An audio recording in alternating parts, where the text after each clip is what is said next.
the Vanishing Act. It started innocently enough. I was scrolling through Snapchat one night, sending silly selfies to my friends as usual. I loved how the app allowed me to share my life in real time, capturing moments that made me laugh or smile. That's when I received a message from an unfamiliar username. "Hey there, cutie." First, I was flattered. Who wouldn't be?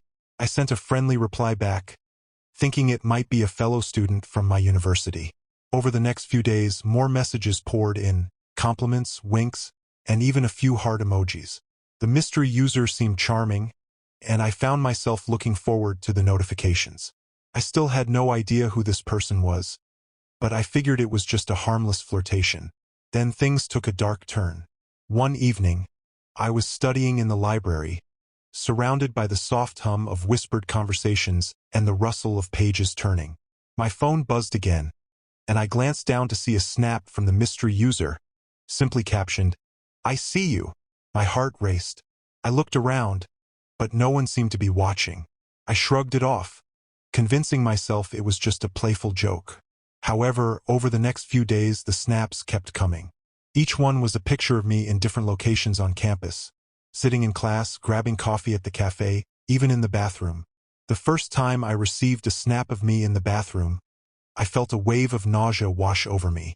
How was this person capturing these moments without my knowledge? I was careful about my surroundings, and I never noticed anyone watching me. The sense of dread began to creep in, but I tried to dismiss it as paranoia. I told myself it was just a prank, perhaps a friend trying to scare me. But as the days turned into a week, I couldn't shake the feeling that something was terribly wrong. I began to avoid going out, locking myself in my dorm room, and only venturing out when I absolutely had to. Then the snaps took a more sinister turn. One night, while I was scrolling through my phone, I received a video snap from the user. My heart sank as I opened it. The video showed me sleeping, the camera inching closer and closer to my face with each passing second. Heavy breathing could be heard in the background, sending chills down my spine. I felt a sickening knot in my stomach as the realization hit me. Someone was watching me while I slept. Panic set in. I called the police, my voice trembling as I explained the situation. They arrived at my dorm within minutes, but by the time they got there, the snaps had stopped again. They searched my room and the surrounding area, but they couldn't find any evidence of an intruder. The officers were sympathetic but ultimately left me feeling more isolated. They couldn't trace the sender or provide any reassurance that I was safe. In the days that followed, I became a prisoner in my own mind. I avoided my phone, fearful of what I might see. I spent hours sitting in the dark, staring at the walls of my dorm, replaying the events in my head. I stopped going to classes, stopped meeting friends, and even stopped eating. The isolation was suffocating, and I felt like I was losing my grip on reality. One night, after a particularly long day of anxiety, I decided to take a shower to clear my head. As the hot water cascaded over me, I tried to wash away the fear that clung to me like a shadow. But as I stepped out, I noticed something on my bathroom mirror. Someone had written, "I'm still watching," in the condensation. My heart raced, and I felt the walls closing in around me. I grabbed my phone, my fingers trembling as I dialed the police again. When they arrived, they found nothing unusual. They assured me that it was likely a prank and that I should try to get some rest. But how could I sleep when I felt like I was being hunted? I spent the night pacing my room, listening for any sound that might indicate someone was outside. The following day, I decided I had to confront this situation head-on. I reached out to a few close friends, explaining what had been happening. They were supportive and encouraged me to report the user to Snapchat. I didn't know if it would help, but I was desperate for some kind of action. I filed a report, detailing everything I had experienced, and hoped for the best. Days turned into weeks, and the snaps never came again. I started to feel a sense of normalcy return to my life, but the fear still lingered. I couldn't shake the feeling that I was being watched. I avoided the library, the cafe, and even my favorite spots on campus. I spent most of my time in my room, peering out the window, half expecting to see someone lurking in the shadows. Then, one evening, as I was scrolling through social media, I stumbled upon a post that made my blood run cold. A friend had shared a news article about a string of disappearances in our area. The article detailed how several students had gone missing, with no leads or suspects. The last known locations of the victims were eerily similar to the places I frequented. I felt a chill run down my spine as I read through the details. That night I couldn't sleep. I lay in bed, staring at the ceiling, my mind racing with thoughts of what might have happened to those students. I couldn't shake the feeling that the mystery user was somehow connected to it all. Maybe they were watching me for a reason, and maybe I was next. Finally, I decided to take action. I contacted the police again, sharing the article and my concerns about the disappearances. They listened patiently, but I could tell they were skeptical. They assured me they would look into it, but I felt a sense of hopelessness wash over me. As the days passed, I tried to return to my normal routine, but the fear never left. I avoided my phone, convinced that the mystery user would return. Then one night, as I lay in bed, I heard a soft tapping at my window. My heart raced as I slowly turned to look. The silhouette of a figure was barely visible in the darkness. I froze, unable to move or scream. Suddenly, my phone buzzed on the nightstand. I grabbed it, my hands shaking, and opened the snap. It was a video of me, taken from outside my window, the figure standing just out of frame. The caption read, "You thought you could hide?" In that moment, I knew I had to escape. I bolted from my room, heart pounding as I ran down the hall. I burst into the common area, gasping for breath. My friends were gathered, and I frantically explained what had just happened. They quickly called the police, and I felt a sense of relief wash over me as they arrived. But when they searched my dorm, the figure was gone. The police found no evidence of an intruder, and once again, I felt defeated. They advised me to stay with friends and avoid being alone. I took their advice, moving in with a close friend for safety. Weeks turned into months, and the fear slowly began to fade. I returned to classes, but I never forgot the chilling experience. I stopped using Snapchat altogether, convinced that the app had been the gateway to my nightmare. One night, as I was scrolling through social media, I saw a post that made my heart stop. A new Snapchat filter had gone viral, allowing users to see ghosts in their surroundings. I clicked on the video, and my blood ran cold as I watched. The filter showed a figure standing behind me, its face obscured, with the caption, "I'm still here." I dropped my phone, my heart racing as I felt a chill run down my spine. I knew then that the nightmare wasn't over. I had escaped once, but the shadows were still lurking, waiting for the right moment to strike again. Some things are better left unseen, and I had learned that the hard way. The unseen friend. It was a typical Friday night, and I was excited to hang out with my friends. We had planned a movie marathon, complete with popcorn, candy, and all the cheesy horror films we could find. As I arrived at my friend Sarah's house, I noticed that the atmosphere was a bit different than usual. The lights were dimmed low, and there was an odd tension in the air. "Hey, what's up?" I asked, trying to shake off the feeling. Sarah smiled but seemed distracted, her eyes darting toward the window. "Just a little weirded out," she admitted. "I've been getting these strange messages on Snapchat from someone I don't know." My curiosity piqued. "What kind of messages?" "Just weird stuff.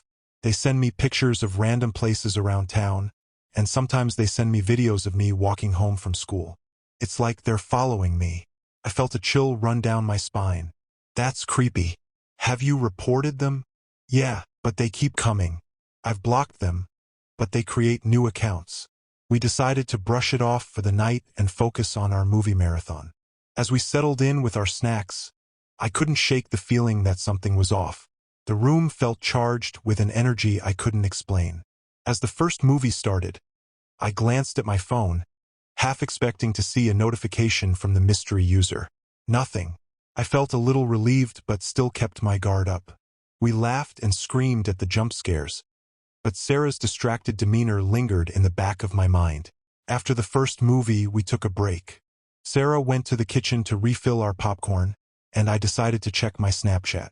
My heart dropped when I saw a new message from an unknown user. The username was a jumble of letters and numbers, but the message was clear. I see you. I felt my stomach twist. My heart raced as I quickly blocked the account and showed Sarah the message when she returned. Do you think it's the same person? I asked, my voice shaky. Probably, she said, her expression turning serious. We should tell the others. We gathered our friends, and after explaining the situation, they all agreed it was best to stay together. We decided to watch another movie, but the atmosphere had shifted. The laughter and excitement were replaced with an undercurrent of anxiety. As the night wore on, I couldn't shake the feeling of being watched. Every creak of the house seemed amplified, and I found myself glancing at the windows, half expecting to see someone lurking outside. During one particularly tense scene in the movie, Sarah's phone buzzed on the table. She picked it up, her face going pale. It's them again, she whispered, showing us the screen. It was another snap, this time a video of Sarah walking home from school, taken just a few days prior. The caption read, "You're never alone." Panic set in. "We need to call the police," I suggested. "Do you think they'll take us seriously?" Sarah asked, her voice trembling. "They have to. This isn't just a prank anymore," I insisted.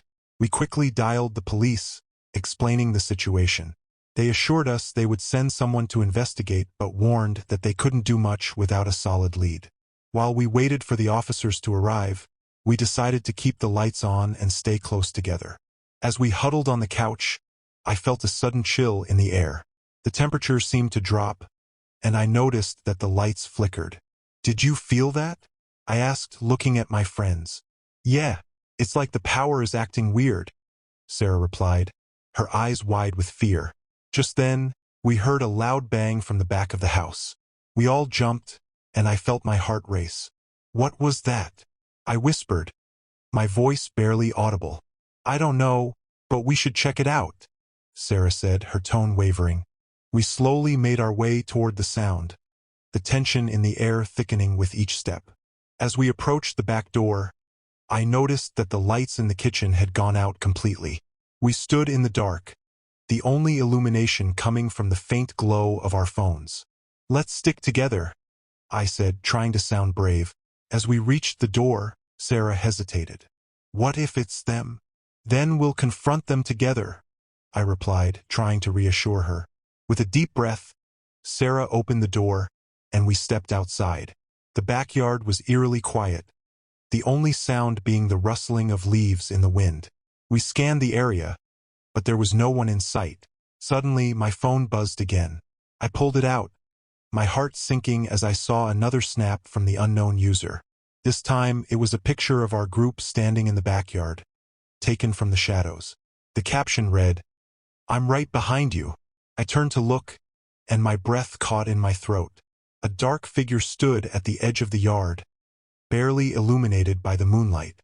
My friends gasped, and we all stumbled back, fear flooding our senses.